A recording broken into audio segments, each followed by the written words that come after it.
बिस्मिल्लाहिर्रहमानिर्रहीम स्टूडेंट्स, अस्सलाम वालेकुम। Lecture number 13, second year statistics.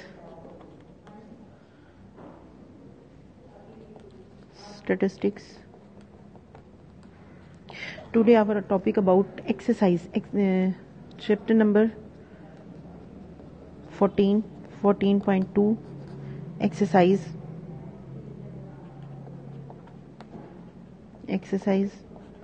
Next 5 question, जो नेक्स्ट रिमेनिंग क्वेश्चन स्टूडेंट्स हमारे रह गए थे, वो आज हमने जो है उनका हिंट लेना है।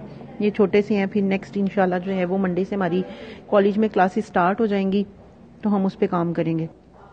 ओके जी, नेक्स्ट क्वेश्चन है तो हम आज हिंट लेते हैं इनके कि ये क्या है। Question number 11, open your books.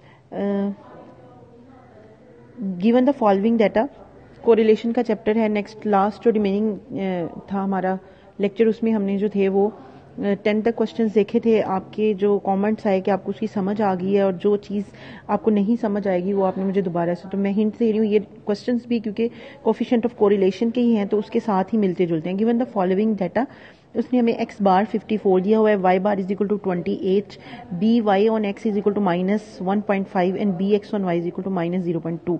Show that the two estimate lines of regression intersect at the point of x bar y bar. वो कहता है कि दो रिग्रेशन लाइन है जो x बार y बार पे जो है वो इंटरसेक्ट करती हैं, उसे आपने जो है वो देखना है।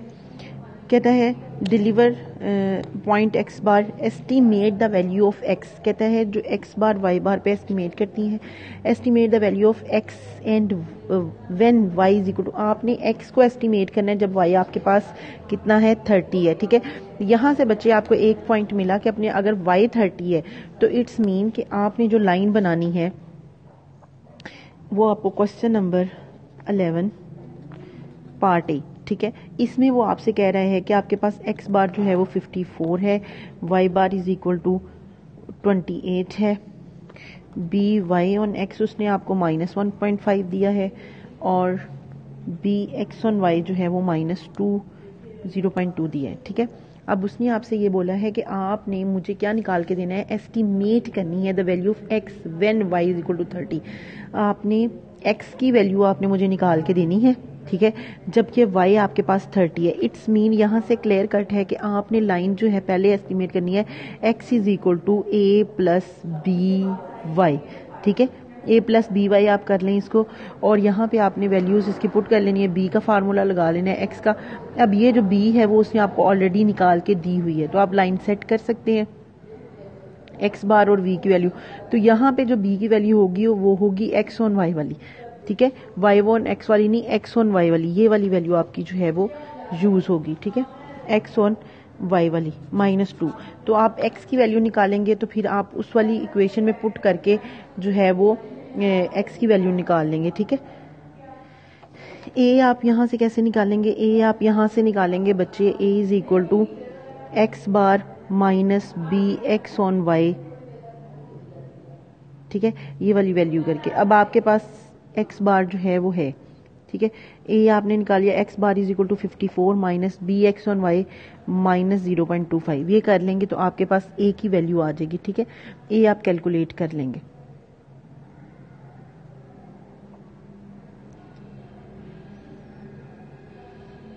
ये आप कैलकुलेट कर लेंगे, यहाँ पे जो है वो a बार आ जाएगा, तो ये इक्वेशन में क्वेश्चन आपका आंसर आ जाएगा। ठीक हो गया, और साथ आप लिखेंगे y बार की वैल्यू कितनी है जी, 28।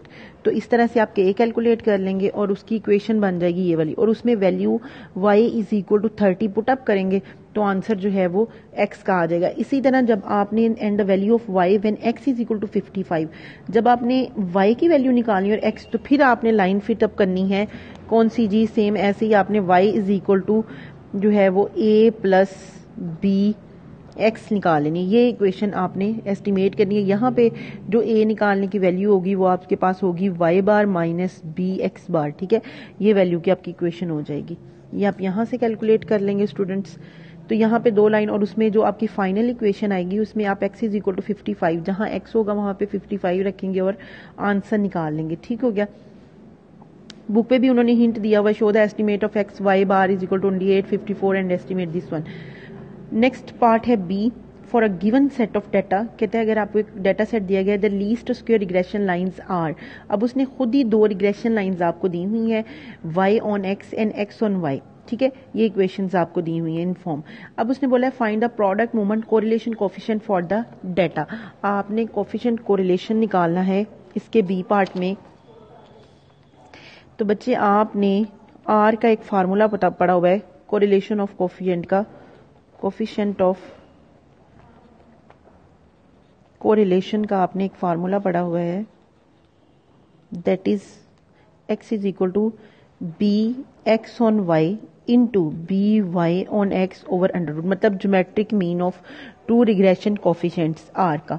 तो देखिए बच्चे यहाँ पे जो है वो रिग्रेशन कोफिशिएंट्स क्या हैं, यहाँ पे ये है माइनस, और ये जो वैल्यू है आपके पास, ये जो वैल्यू है b आपके पास y ऑन x की वैल्यू है आपके पास -0.219, ठीक हो गया, और b is equal to x on y की वैल्यू है आपके पास -0.785, ठीक हो गया।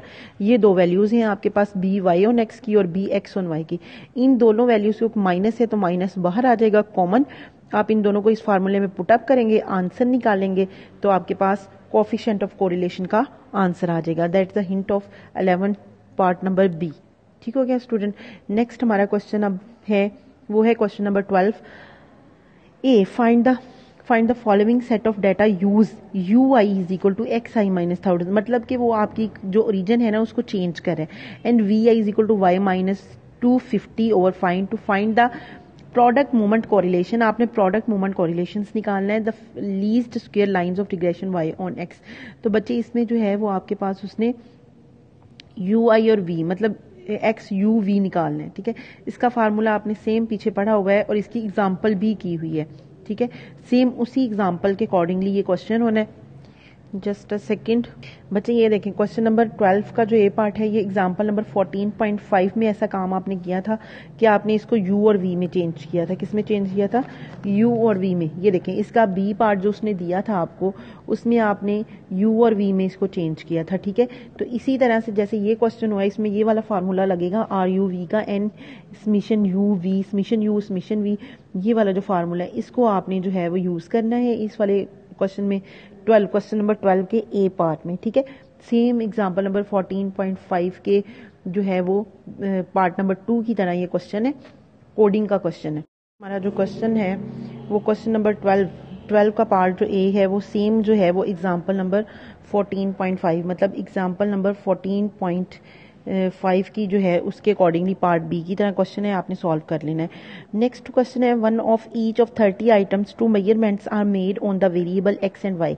कहता है 30 मेजरमेंट्स लिए गए हैं एक्स एंड वाई के, the following assumptions are given. उसने जो डाटा है वो आपको गिवन दे दिया। सेम इस तरह के क्वेश्चंस आपने पीछे किए हुए हैं, तो स्टूडेंट उसमें आपने उससे पूछा है कि calculate the product moment correlation and obtain the line of regression of Y on X and X on Y if the variable X is replaced by U and V, तो then find correlation coefficient U and V. तो ये भी example आपने पीछे की हुई है, same उसी के टच से ये क्वेश्चन सॉल्व आउट होना है, ठीक हो गया। और इसको आपने सॉल्व कर लेना है क्योंकि ये बहुत इजी क्वेश्चन है। इसकी भी एग्जांपल नंबर 14.5 की तरह ही ये क्वेश्चन होना है, और वो मैंने आपको बहुत ही एक्सप्लेन करके अच्छे से समझाई हुई है। तो सिर्फ डाटा चेंज है, एग्जांपल्स उसी तरह से होनी है, तो वो आपने कर लेना है, ठीक है। नहीं तो आप पिछले वाला लेक्चर खोल के जिसमें मैंने ये करवाया वो उसको समझें तो ये हो जाएगा, ठीक हो गया student. The following table show the marks in statistics and mathematics obtain bye 10 student from a large group of students. कहता है कि 2 मतलब ग्रुप्स लिए हैं मार्क्स इन स्टूडेंट, 2 ग्रुप्स के स्टूडेंट है, एक स्टैटिस्टिक्स के और मैथमेटिक्स के, एक स्टूडेंट्स के। एक्स इंडिपेंडेंट वाई इंडिपेंडेंट, इसका मतलब एक्स जब इंडिपेंडेंट की बात वो कर रहा है तो आपने लाइन निकालनी है y is equal to A plus B X, ठीक है। और जब वो बात कर रहा है y इंडिपेंडेंट की तो आपने x इज इक्वल टू निकालनी है c प्लस डी वाई, ठीक है। तो आपने ये वाली लाइन जो है वो कैलकुलेट करनी है। मीन्स कि अगर वो x इंडिपेंडेंट की बात कर रहा है तो आपने y ऑन x की लाइन निकालनी है, और जब वो x की तो x ऑन y की लाइन आपने निकाल लेनी है। तो सिंपली ये क्वेश्चन हो जाएगा। ये भी सेम आपकी पिछली वाली एग्जांपल्स की तरह है।